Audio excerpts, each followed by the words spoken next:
I was Kelvin Pace, the prodigy, the heir, the artist everyone adored. My hands created magic, until the people I loved most shattered them. My own sister, Sue, my fiancée Ren. They smiled as they crippled me, paralyzed my legs, stole my hearing, chained me to a urine bag for lifefall, so their precious adopted brother Luther could steal my spotlight. They didn't stop there. They smeared my name, locked me in a dark factory, and blew it sky high. But I didn't die. I burned, and I rose from the ashes with a new body, a new mission. Now I'm back perfect, unbreakably, and they're begging for the brother they killed. Too late. Their betrayal will haunt them forever, because revenge isn't coming. It's already here, and they will regret it every single day, for the rest of their miserable lives. In the dazzling realm of high art and immense wealth, Kelvin Pace wasn't just an heir, he was a prodigy. His hands could sculpt masterpieces from clay and paint dreams onto canvas. His heart, however, was his most fragile creation, sculpted with unconditional trust in the two people he loved most, his sister Sue and his fiancée Ren. Orphaned together, Kelvin believed their bond was unbreakable, a promise of eternal protection. But a venomous shadow stretched over their perfect world. His name was Luther, the adopted brother whose soul festered with a quiet, burning envy for everything Kelvin was. The night before the most important drawing contest of his life, Kelvin's world shattered. A horrific accident left him a broken man, his hands fractured beyond repair, his legs paralyzed, his hearing gone. He was confined to a wheelchair, tethered to a life he no longer recognized. But this was no accident. It was a cold, calculated betrayal. Sue and Ren, the anchors of his life, had orchestrated it all. Their goal wasn't to kill him, but to cripple him just enough. Kelvin only had to miss the contest. They whispered in the dark, their words a poison dart. Now Luther will finally have his chance to shine.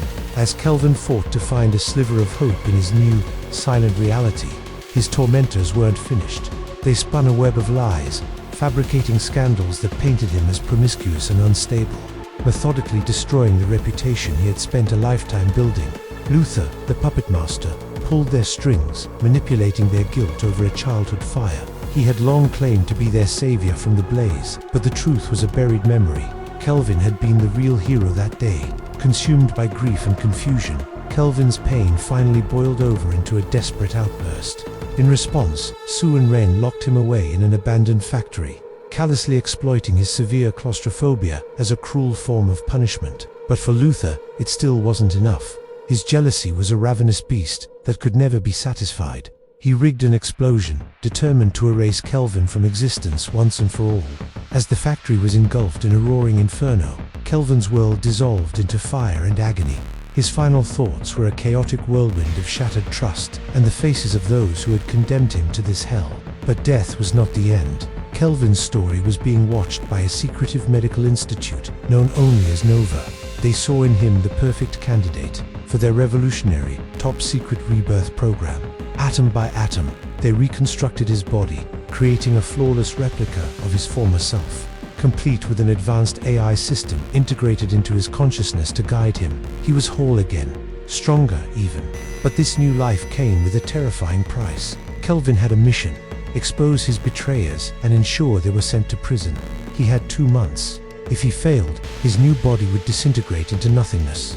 His resolve was forged in the fire of their hypocrisy. He watched videos of Sue and Ren, their faces streaked with crocodile tears, their voices choked with hollow remorse. They blamed Luther, painting themselves as grieving victims, while completely absolving themselves of their own monstrous roles. They have to pay, Kelvin vowed, his voice cold as steel. All of them. He devised a plan. He would re-enter their lives, disguised as a lookalike, a stranger hired by Sue and Ren themselves to ease their unbearable guilt. They clung to him desperately, this ghost of the man they had destroyed. They showered him with the affection they had denied him, desperate to buy their own peace of mind. The car they once promised him but gave to Luther was now his. The chocolates he loved as a child, which Sue always gave to Luther instead, were now offered in abundance. Ren, his former fiancée, even staged a lavish, public wedding proposal, convinced this was the ultimate act of devotion. But Kelvin was no longer the naive boy they once knew. He played their game, meticulously testing their sincerity, all while gathering the evidence that would be their undoing. His revenge was a slow, creeping poison. he slipped drugs into Sue's drinks, triggering terrifying hallucinations that forced her to confront ghostly visions of the brother she thought was dead. She began to unravel, her sanity fraying with each spectral visit. Ren, blinded by her obsessive desire to reclaim what she'd thrown away, ignored all the warning signs, refusing to believe this Kelvin could be anything but a miracle. Meanwhile, Kelvin's AI guide helped him unearth the truth.